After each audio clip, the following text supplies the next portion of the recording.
Reed Chandler reporting for Daily Iowan TV here at the Iowa Capitol in Des Moines, where the 2014 legislative session just kicked off yesterday morning, and the theme for this year's session seems to be short and sweet. It is an election year after all, so all lawmakers on both sides of the aisle want to get out of here early and get on the campaign trails as soon as they can. And while the opening remarks in the House and the Senate yesterday seemed to echo sentiments of bipartisanship, things weren't exactly 100% in line on both of their agendas. Democrats really want to tackle income inequality issues and raise the minimum wage in the state in this session, while Republicans don't want to add any measures that would touch the $900 million budget surplus from last year, as they claim the money in that surplus is already tied to paying for other things into the future. And now standing here with me is Daily Iowan print reporter Brent Griffiths. And Brent, what's the major takeaway from what we've seen so far in the opening session? Is it going to be a pretty quiet year? I think the major takeaway we've seen so far is that it probably will be a quiet year. And we heard from Senator Dvorsky when we talked to him yesterday that he was asked to come here for the appropriations process before the session he really even started.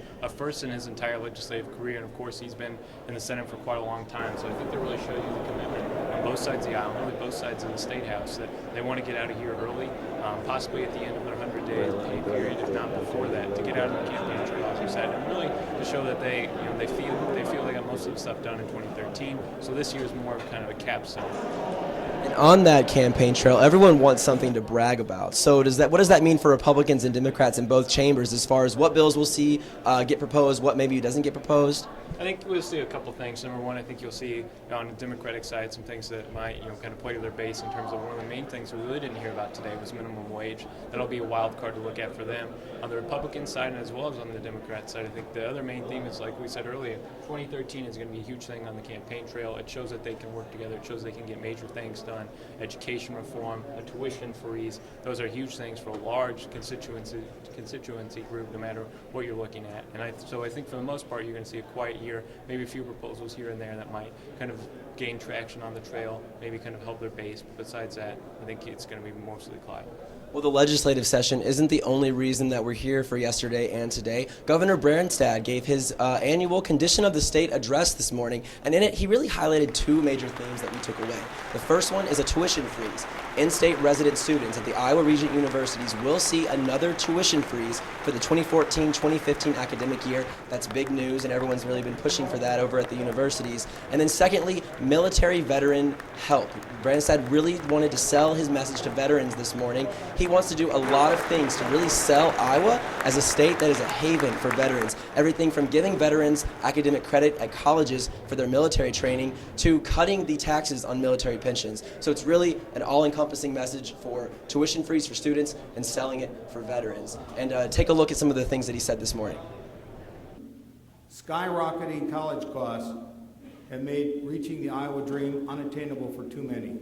Those who do pursue higher education often are strapped with massive amounts of student debt that they spend decades to pay off. We've taken steps to ease this burden. Last year, the budget you passed and I signed provided the Regents universities with the necessary resources to freeze tuition for the first time in 30 years. This year, my budget proposes another investment in key tuition assistance programs so we can continue the fight.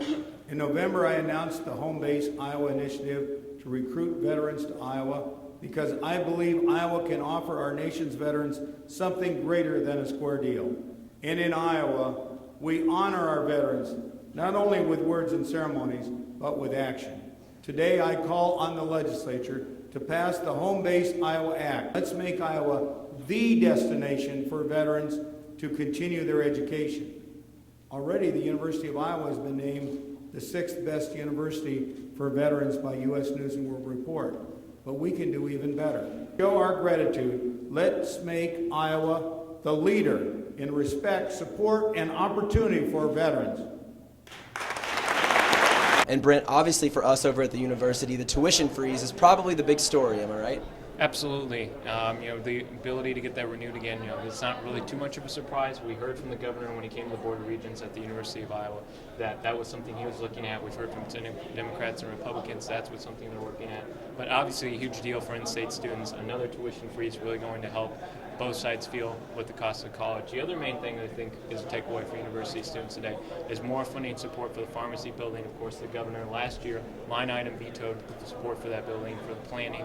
He's reinstated some of that and really put approval and a process that will allow for that building to eventually be funded over the next decade or so. And so that's a huge thing for the university to be able to take away so far. All right, thank you, Brent. And that wraps up our coverage for the past 2 days of the legislative session here in Des Moines for the Daily Iowan, but we will continue to cover it throughout the year. You can continue to catch that coverage at dailyiowan.com and follow us on Twitter at the Daily Iowan and at DITV News. Thanks for watching.